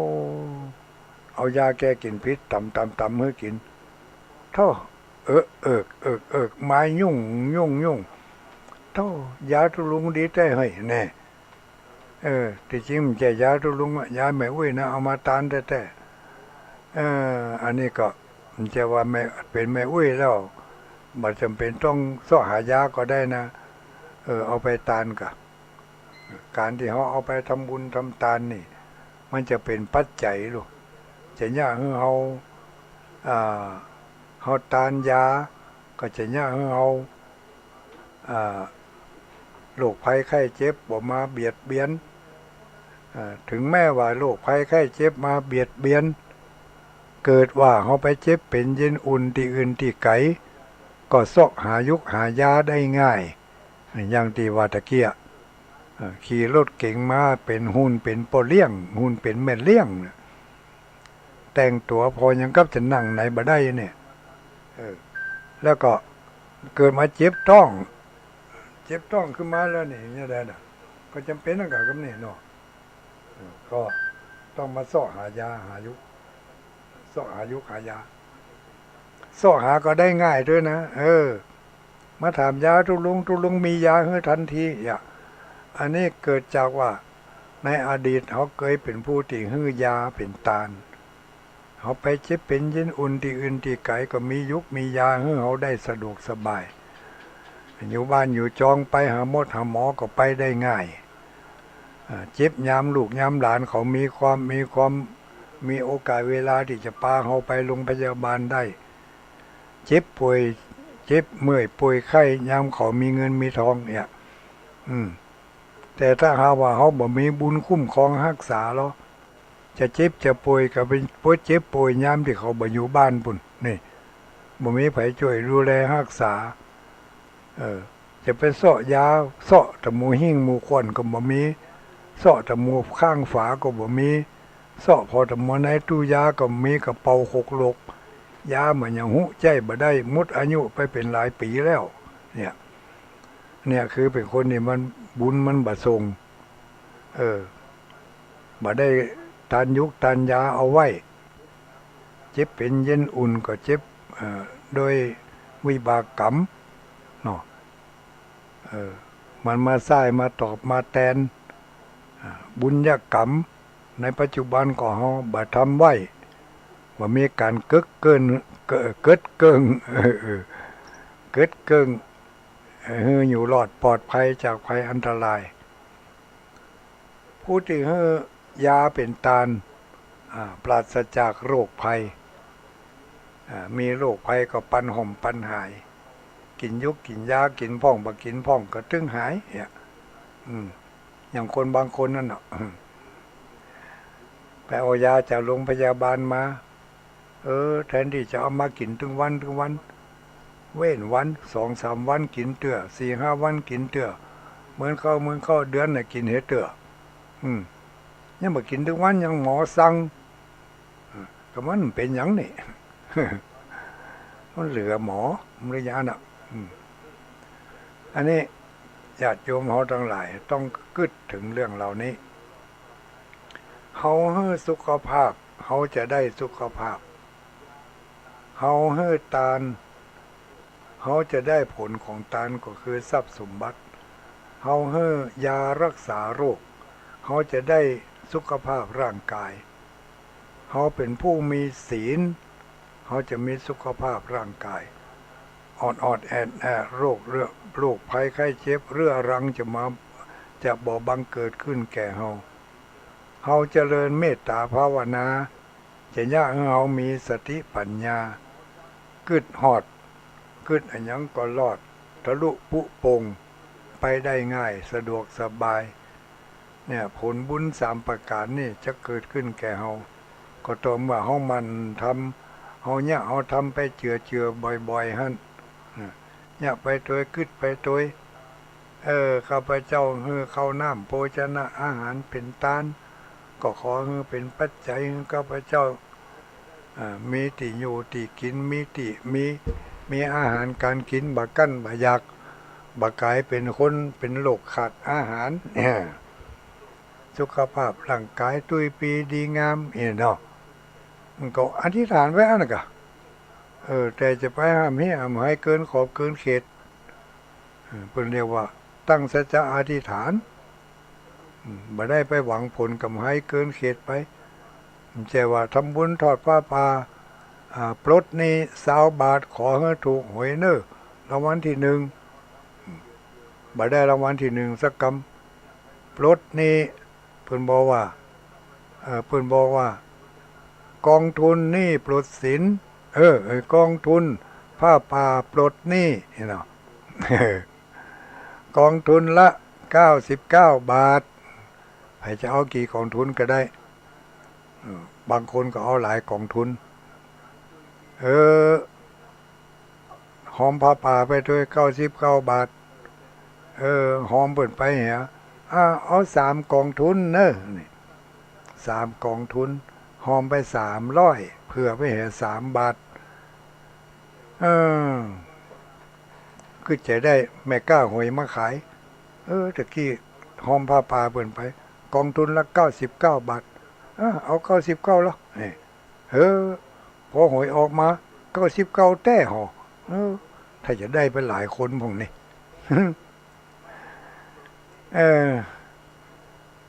ขี้แม่นห้อมขี้แม่นห้อมมันจึงบ่เบิกจับพอดีเนาะเนาะคนที่หุมคนที่บ่หุมก็แล้วไปเชื่อแต่ก็บ่ได้เชื่อนักก็หลงไหลบ่ดีอบายมุขว่าจะได้กันนี่บ่เดียวนี่จะเล่านิทานให้ฟังสักเรื่องนะเขาได้ยินทุกเจ้าพูดเล่านิทานศรัทธาญาติโยมก็พากันฟังแต่เนอันนี้นิทานเรื่องนี้นิทานอย่างนี้นิทาน ผลจากการเนี่ยเฮอเปิ้นตกเข้าเสียของตายไปแล้วไปตกม.6เกิดมาก็เนี่ยเฮอตัวเองตกเข้าเสียของอยู่ตลอดเวลาบ่ฮู้จักสิ้นจักสุดคนที่เนี่ยคนที่ไปทำให้คนอื่นเปิ้นพลาดโอกาสจะได้คุณงามความดีจะได้กินอาหารดีๆลำเนาะเปิ้นฝากข้าวน้ำโภชนะอาหารไปให้กินแทนที่จะเอาไปให้เปิ้นกินบ่เอาไปให้สักคำเอาไปขว้างเหียเอาไปทำลายเหียเปิ้นฝากเสื้อฝากของกินฝากของใช้ไปให้คนนั้นคนนี้บ่เอาไปให้เปิ้นสักคำเอาไปขว้างไปทำลายเหียตายไปทุกม.6มกไหม้คนที่บ่เคยให้ทานผ้าขนาดว่าเป็นผู้เจริญวิปัสสนากรรมฐานมาแล้วชาติสุดท้ายจะไปขอบวชพระพุทธเจ้าจะบวชให้แล้วก็ยังบ่มีผ้า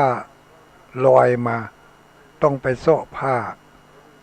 ไปต่ายควายคิดงัวควิดเนี่ยน่ะบุญบ่ได้ยะบ่ได้ทำมาไว้อันนั้นลายหนึ่งเนาะมีแต่ลายหนึ่งเนอะอุ้ย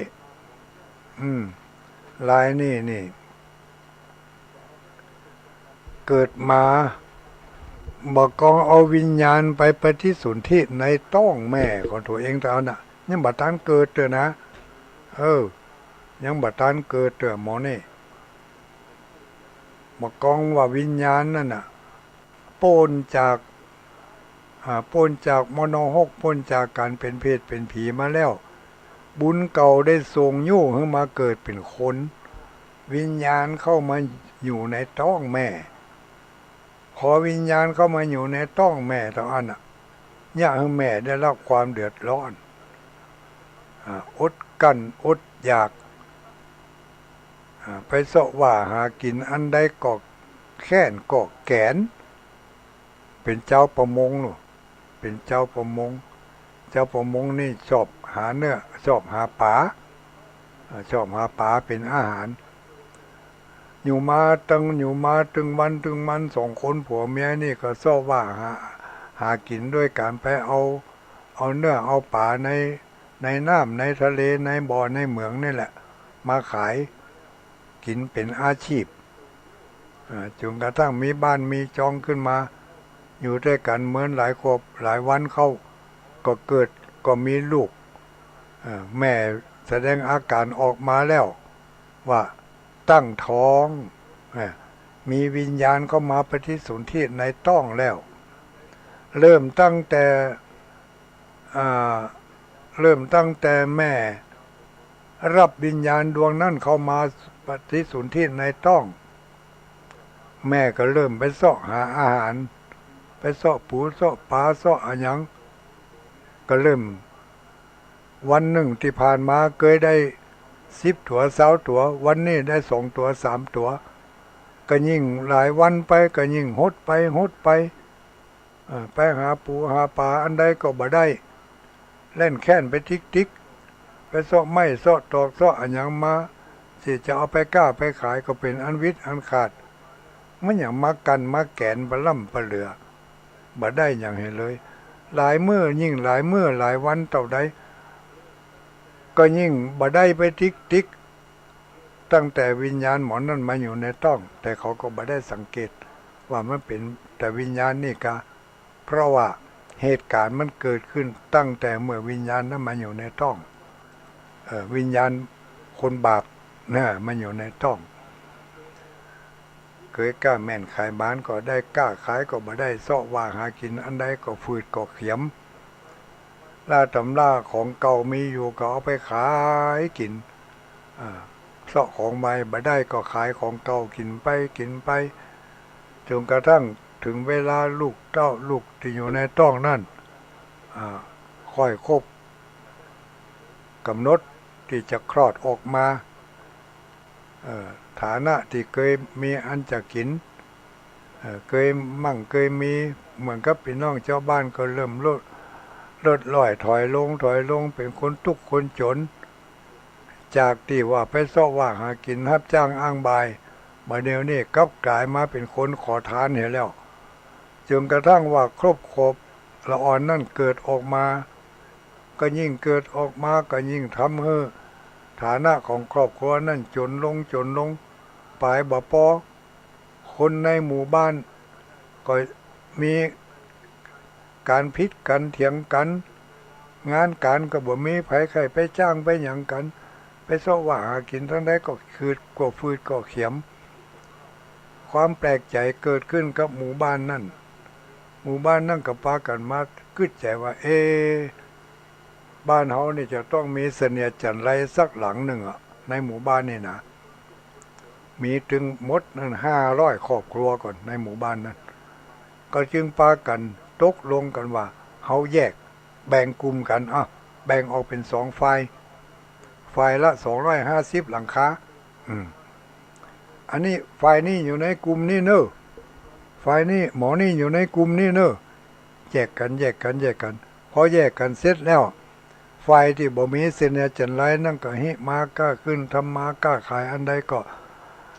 ก็เป็นที่ดูดีดูงามเป็นที่สว่างหากินได้ดีแต่ฝ่ายหนึ่งฝ่ายที่มีครอบครัวนี่อยู่นี่เอาล่ะ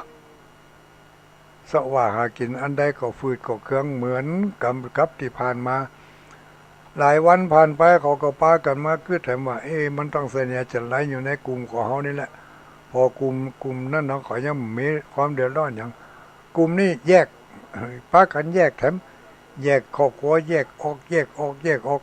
จนกระทั่งเหลือ2 ครอบครัวแหละพอเหลือ2 ครอบครัวปุ๊บ2 ครอบครัวนี่แยก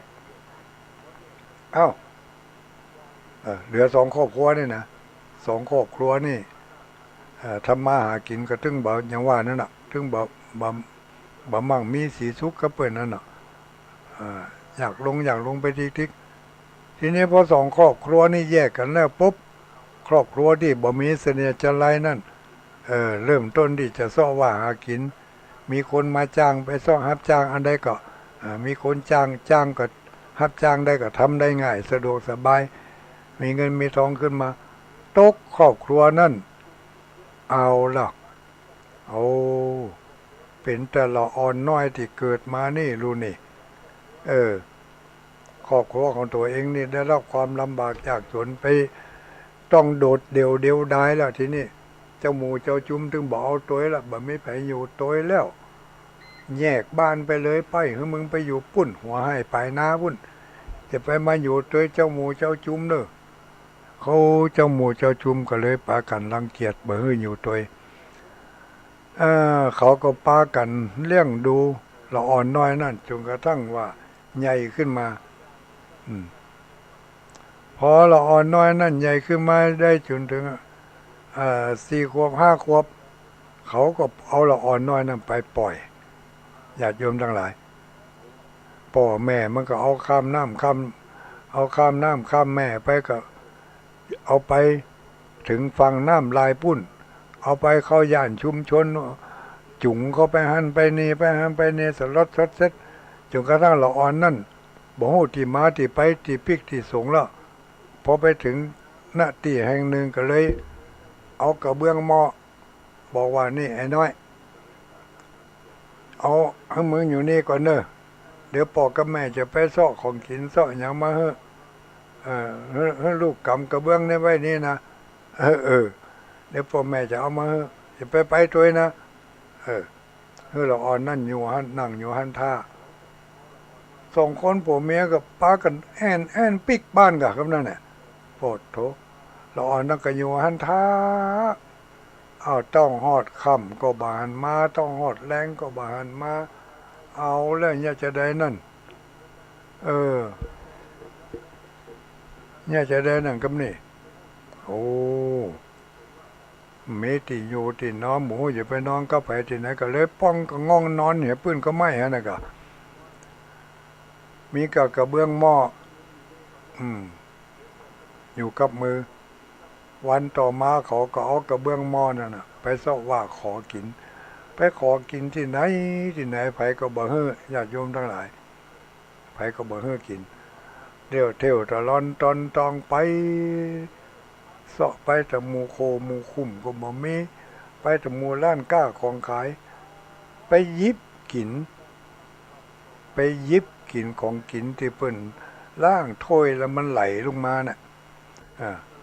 ไปหยิบกินเศษข้าวเศษอาหารที่เพิ่นล่างขว้างแล้วนั่นน่ะไปหยิบกินอันนั้นน่ะพอประทังต้องประทังไส้ไปถึงวันเขาก็ต้องอย่างอันตลอดไปวันดีคืนดีก็มายืนอยู่กลางกองเสื้อผ้าก็บ่มีนุ่งแล้วก็เนื้อตัวก็มอมแมมมีกำกระเบื้องที่จะเอาไปขอทานไผก็บ่ฮื้อบ่มีไผมาฮื้อเลยวันนั้นเป็นวันที่พระมหาเถระท่านพระคุณเจ้าชื่อว่าพระสารีบุตรอัครสาวกเบื้องขวาขององค์สมเด็จพระสัมมาสัมพุทธเจ้าของเฮานี่ได้ไปบิณฑบาตไปหันเข้าใส่ก็เลยว่าพอแล้วก็ไปหันเสละอ่อนคนนั้นเนื้อตัวมอมแมมสกปรกมีมือถือกระเบื้องเนี่ยก็หันก็เกิดความเอ็นดูสงสารก็มันคิดใจว่าละอ่อนคนนี้มันเป็นลูกไผ่หลานไผ่พ่อแม่มันอย่างมาละมาขว้างอีปล่ำปะเลือ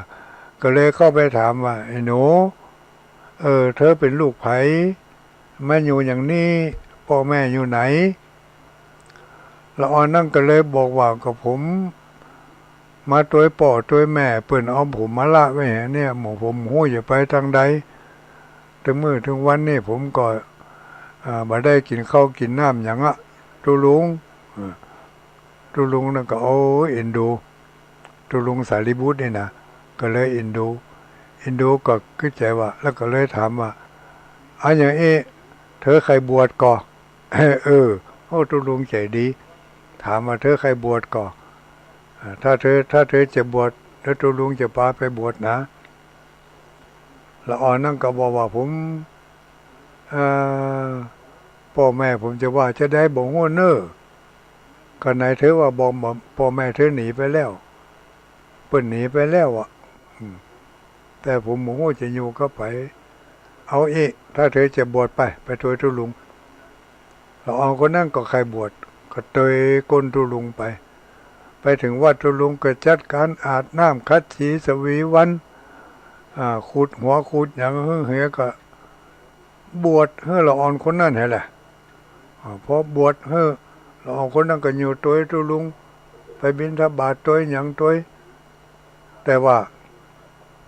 เมื่อยังหนุ่มยังน้อยอยู่นั่นไปบิณฑบาตตัวตุลุงเพื่อพอที่จะมีอาหารการกินเฮ้อมาเฮ้อกินอยู่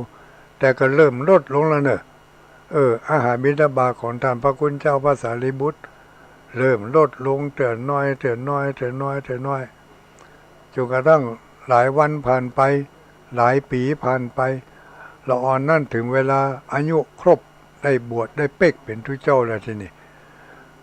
พออายุเป๊กเป็นทุเจ้าแล้วทำพระสารีบุตรจัดการอุปสมบทเป๊กเป็นทุเจ้าเฮ้ยพอเริ่มเป็นทุเจ้าปุ๊บไปบิณฑบาตที่ไหนก็อัตคัดสนญาติโยมทั้งหลายเมื่อเป็นเน้นนะพอที่จะมีโอกาสอยู่พ่องแต่พอเป็นทุเจ้าปุ๊บไปบิณฑบาตบางวันก็ได้เข้าปากเดียวทานบางวันก็ได้ขนมถ้วยทานพอตัวทุเจ้าปุ่นไปนะไปบิณฑบาตด้วยกันเป็นแถวอย่างนี้นะเปิ่นบาทแรกเปิ่นตักเข้าใส่พอเปิ่นตักเข้าใส่ปุ๊บเข้าป่าอาหารที่อยู่ในซ่าในเปียดในก๋วยของเปิ่นนั่นก็หายไปตัวญาติโยมหายไปตัววะแล้วก็ เข้าที่เอาไปใส่ในบาตรนั่นก็มีอยู่ในบาตรของทุกเจ้าฮะเนาะใส่ปากหนึ่งก็มีปากเดียวฮะเนาะแต่ว่าพอเดินไปแบบน้อยหนึ่งคนที่เปิ่นทัดไปเปิ่นจะใส่บาตรนั่นน่ะเปิ่นไปหันใส่เข้าที่อยู่ในบาตรของทุกเจ้าตัวนั้นเท่าของกินข้าวน้ำโภชนะอาหารอยู่ในบาตรเต็มนี่เปิ่นก็เลยบัดใส่เปิ่นก็เลยบัดใส่บาตรสักกะมะเว้นไปใส่ตัวอื่นเนี่ยตัวนั่นก็เปิ่นมาใส่ห้องก็ไปทุกเจ้าตัวนี้ก็เดินผ่านไปเนี่ยก็มาแปลกใจว่าเข้าในบาตรของมีจานมีปากเดียวนี่แล้วเปิ่นหมุนนั่นอย่างมาบัดใส่ให้เขาก็แปลกใจตัวเก่าแต่ก็คนบ้านซ้ำไปหันใส่บาตรทุกเจ้าตัวนั้นตัวอื่นๆเปิ่นบาตรมีเกิงเดียวพ่องมีน้อยเดียวพ่องตัวนี้ยังไม่เข้าเต็มบาตรญาติโยมลักษณะนี่เป็นเรียกว่าบุญกรรมบาปบังอย่างก็บุญมีแต่กรรมบังที่เขาจังว่ากันนะบุญมีแต่กรรมบังอันนี้เป็นกรรมมีแต่บาปบังเนาะ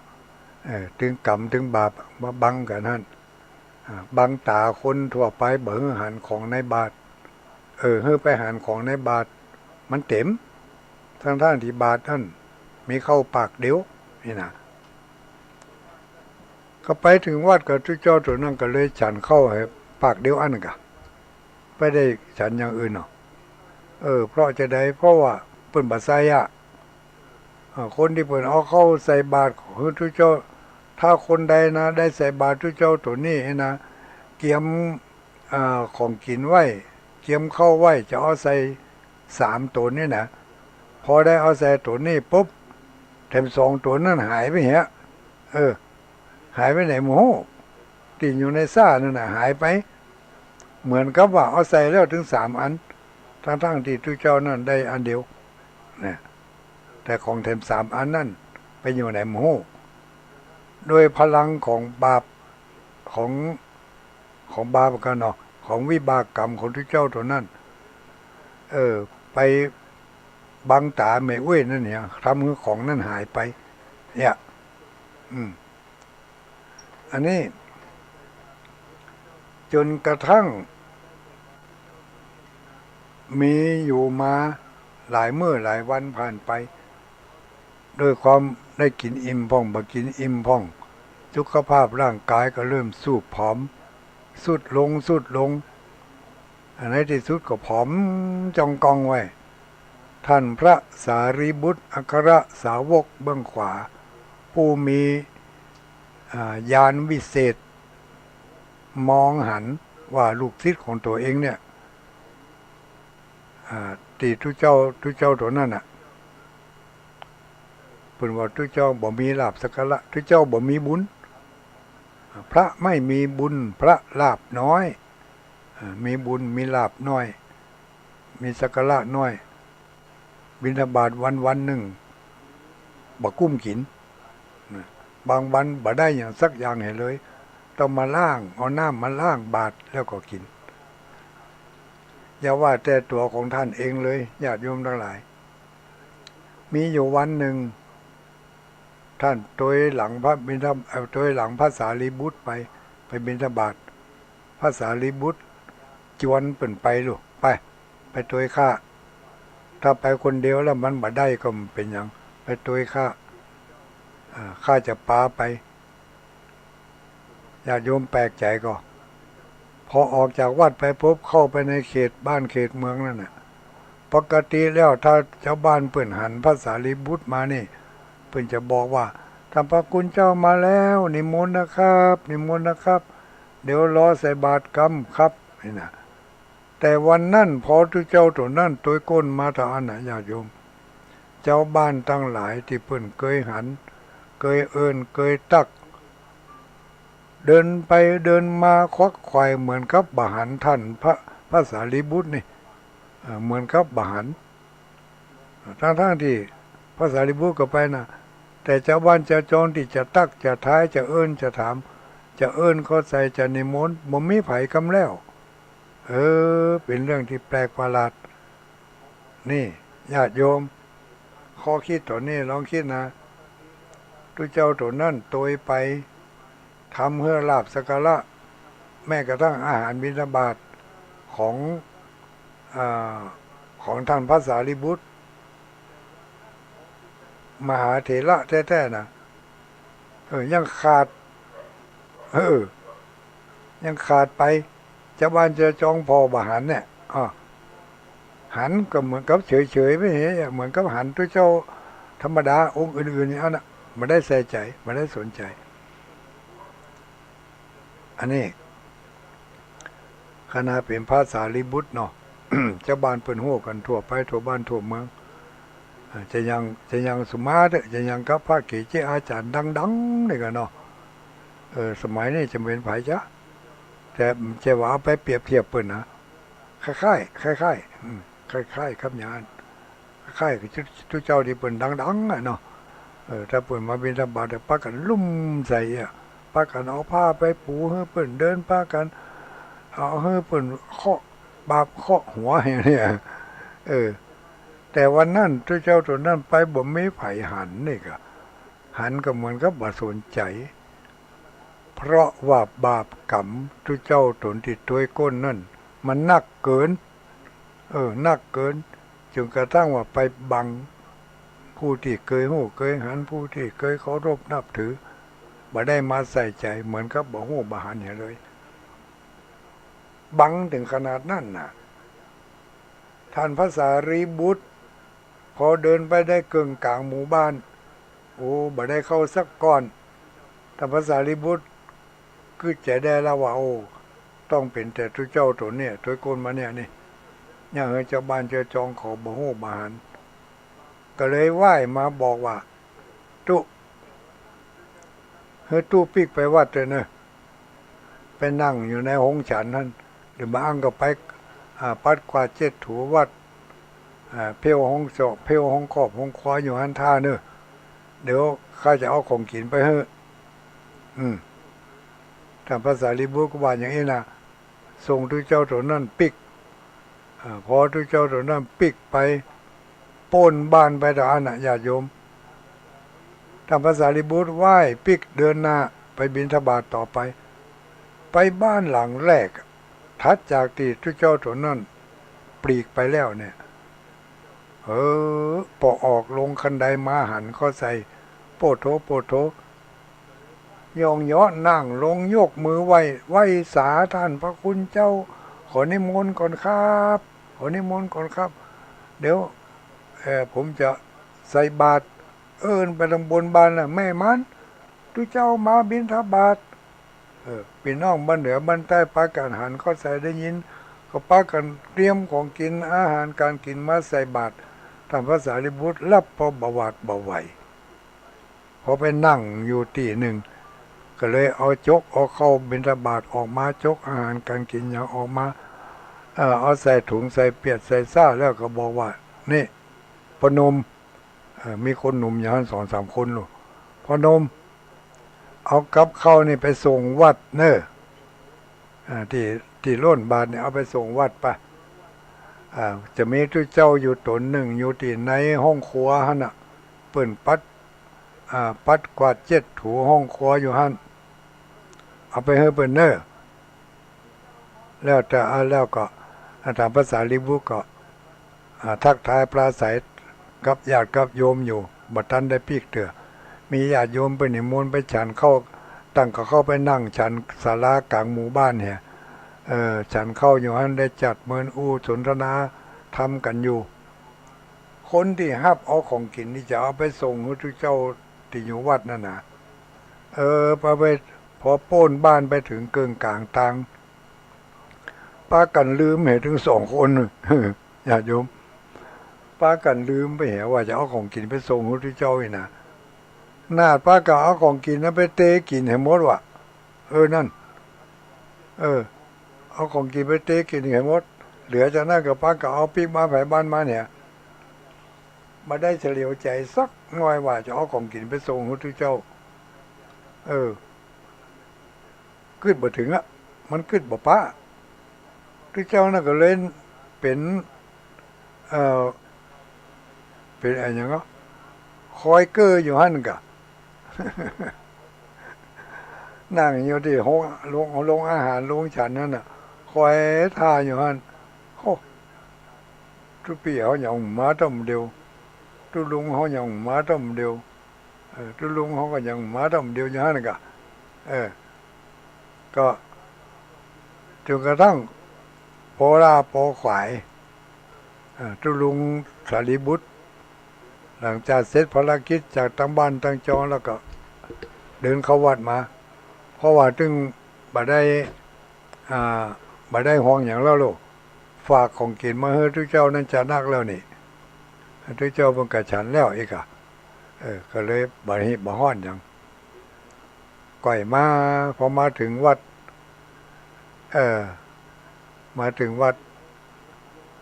เข้าเขตวัดไปทุกเจ้าที่ปีกมาก่อนนั่นหันก็ใจก็เข้าไปต้อนรับ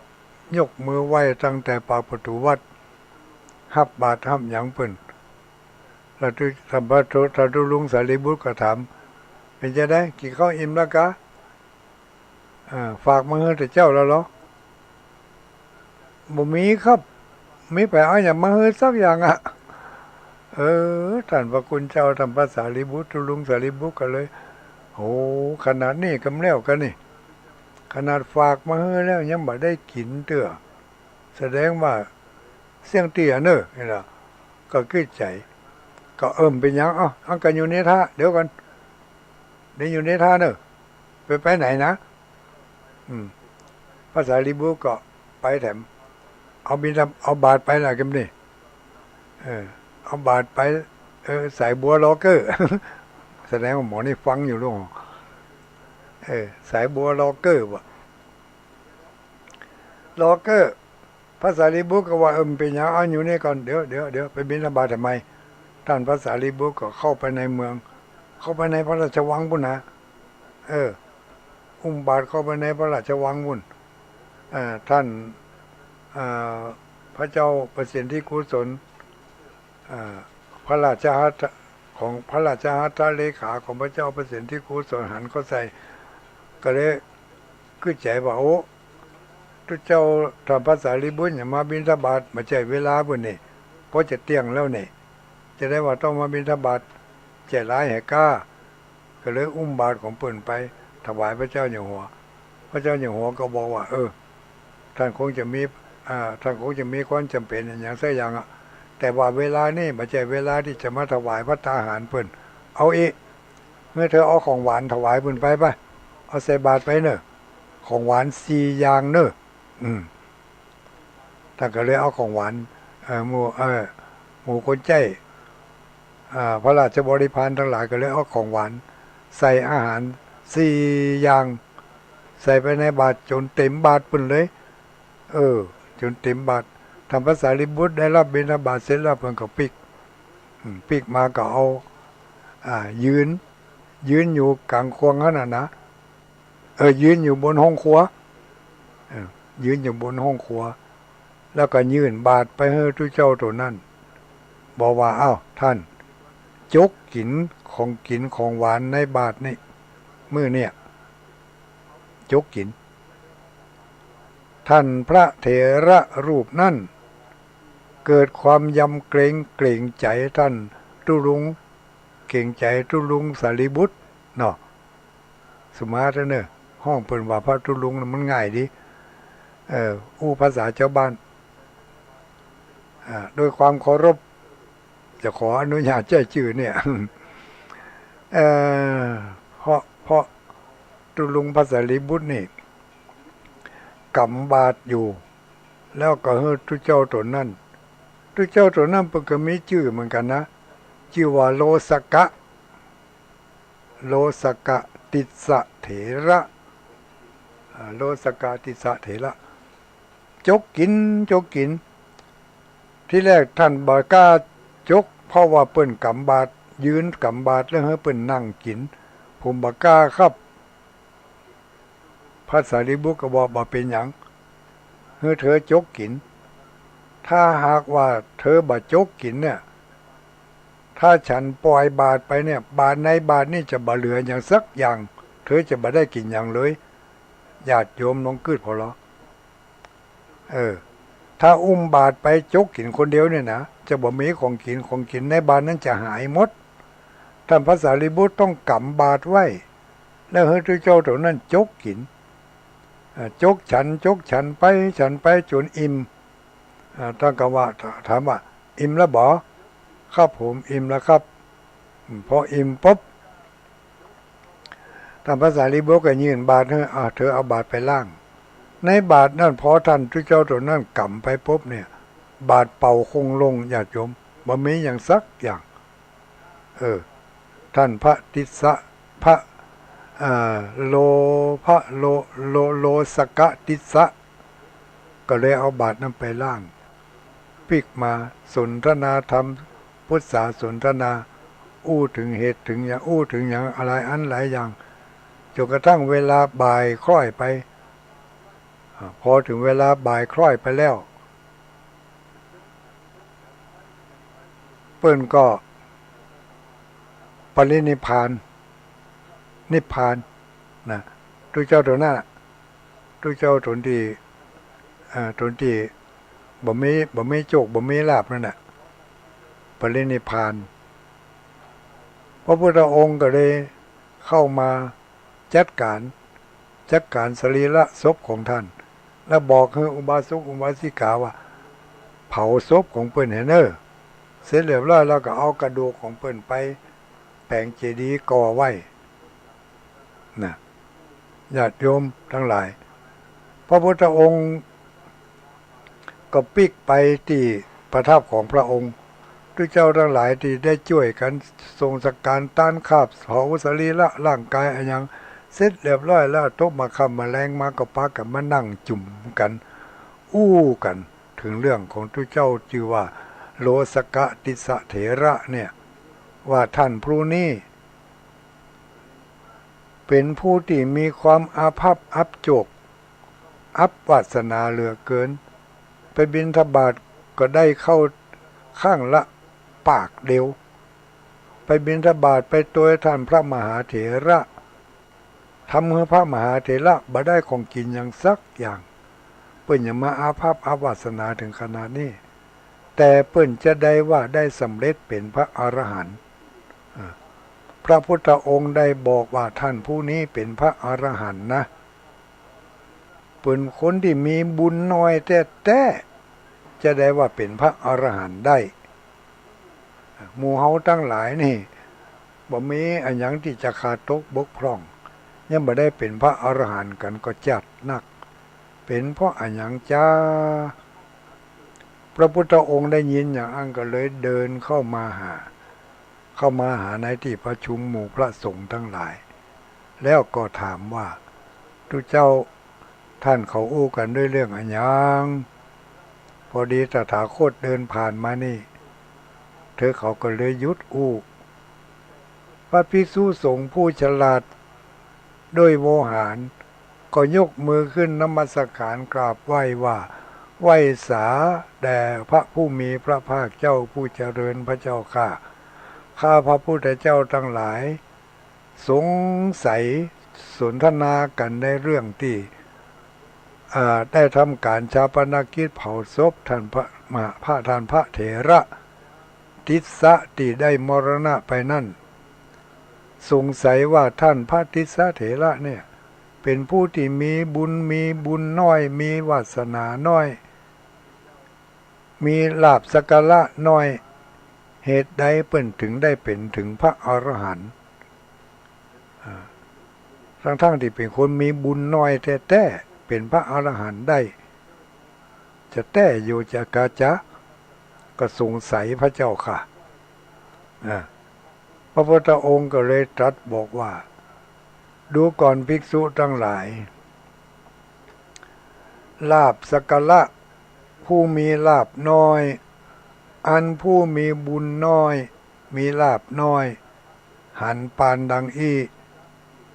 ก็เป็นผู้ที่บรรลุพระอรหันต์ได้เหมือนกันแต่ว่า ลาภสักการะของทุเจ้าตัวนั่นบุญน้อยลาภน้อยบ่มีลาภสักการะนั่น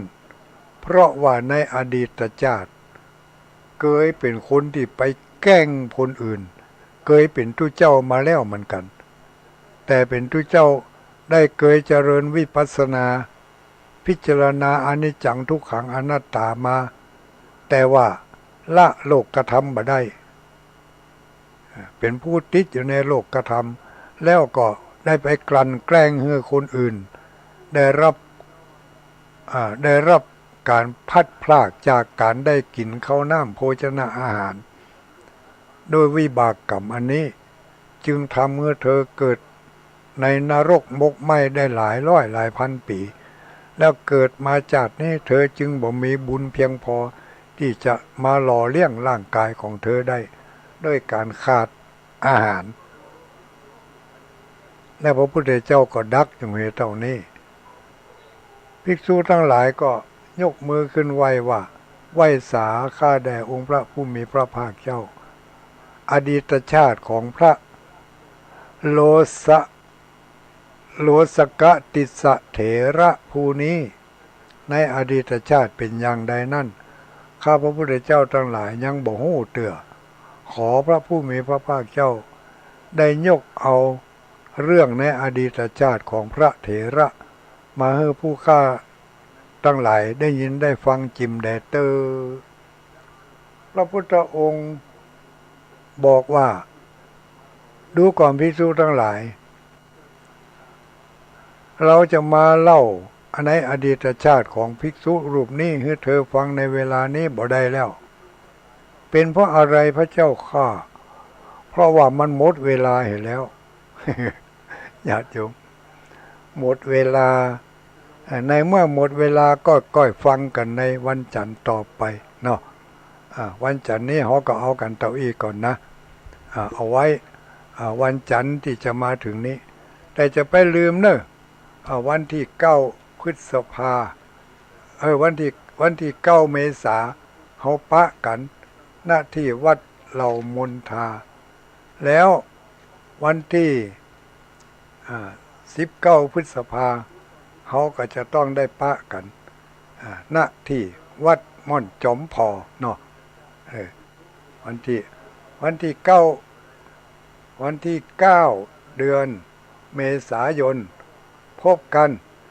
ที่วัดเหล่ามนทาวัดเหล่ามนทาไปคารวะดำหัวพระสงฆ์องค์สังฆเจ้าสำหรับค่ำนี้คืนนี้ยังมีเวลาอยู่รู้เนี่ย9:49โอ้ยังเวลาทำนักอยู่แหมนักอย่างน้อยเนาะรับโทรศัพท์ก็แล้วกันเอาเวลาที่เหลือว่าจะได้สายบัวล็อกเกอร์รับสายนอเอามาเข้ามา093 272 4299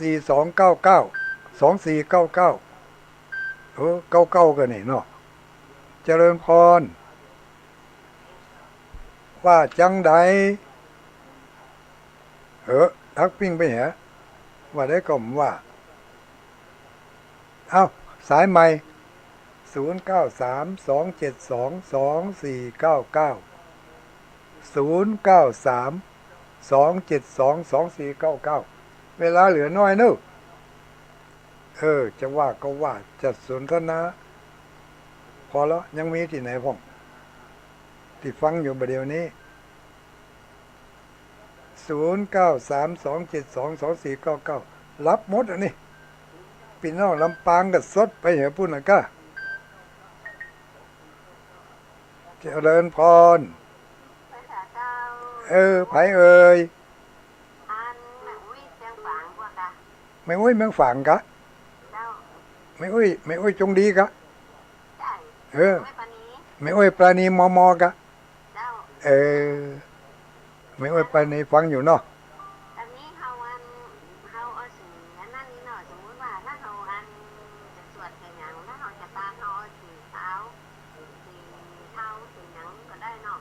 สีเทาก็ได้สีขาวก็ได้เนี่ย แม่นกะเอาไว้เผื่อเปิ่นที่สังนี่เจ้าของมาเอายังเป็นเปิ้นสำเร็จสำเร็จเออเจ้าเขาจะไปเก็บข้อใส่คนเดียวแม่นถูกต้องอันที่เป็นสำคัญเป็นลูกเป็นญาติเป็นสมุนเออได้เนาะได้โวขอฝากหน่อยเนอะเรื่องแฟบจะไปเอาใส่ไหนฮะเนอะเหม็นเจ้ามาใส่อนุโมทนาเนอะเจ้าสาธุขอบคุณขอบใจหลายๆเหลือเวลานิดหน่อยเจริญพรเจ้าข้าไว้สาเจ้าทะลุไผจิรพันธ์หนังวัวไม่ขัดการเจ้าไม่อุ้ยจิรพันธ์ก็แต่ว่าบ่ได้จวนสักคำก็ถึงหาปะโทขึ้นดอยนี่ยังครับขึ้นฟ้านี่เนาแม่นแล้วมีกูมีไผจวนกันแล้วเนาะจะมันตุลุงเจดำบ้านาก็จวน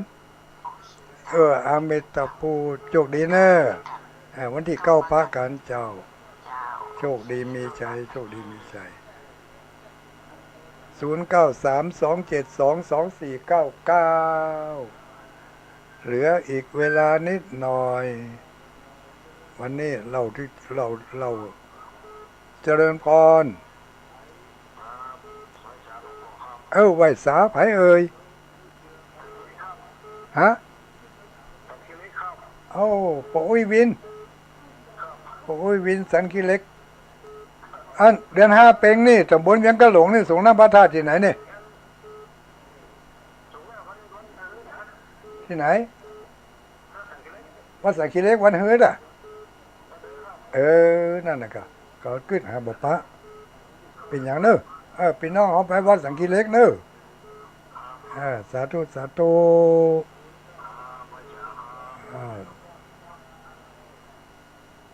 0932722499โอ้ยวินปิดวิทยุโทรศัพท์เนอะเจริญพรไผเอ่ย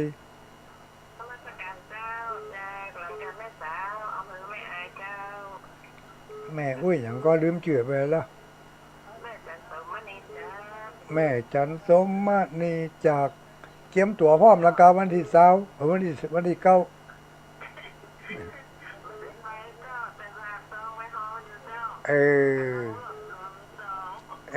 มักเป็นยัง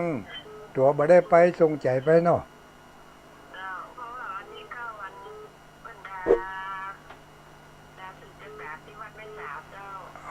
ดาสิจัตตา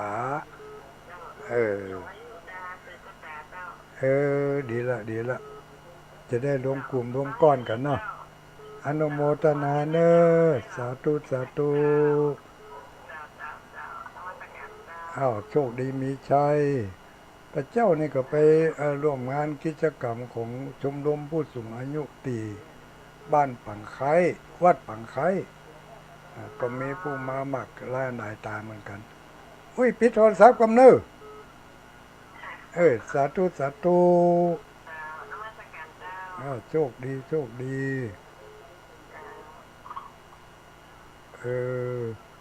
ขาอย่างปิดได้ในเครื่องเขานี่เขียนไปทางใดก็ได้นี่0932722499เสียงเปิดฮับยังได้เขียปิดได้วะเจริญพรแม่อุ้ยสายทองชัดเจนดีที่9ปะกันเนาะได้ไปหมูอี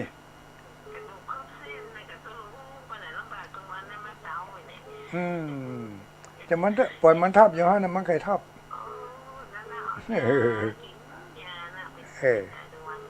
มาเป็นยังขอบคุณขอบใจหลายๆเนอะสาธุ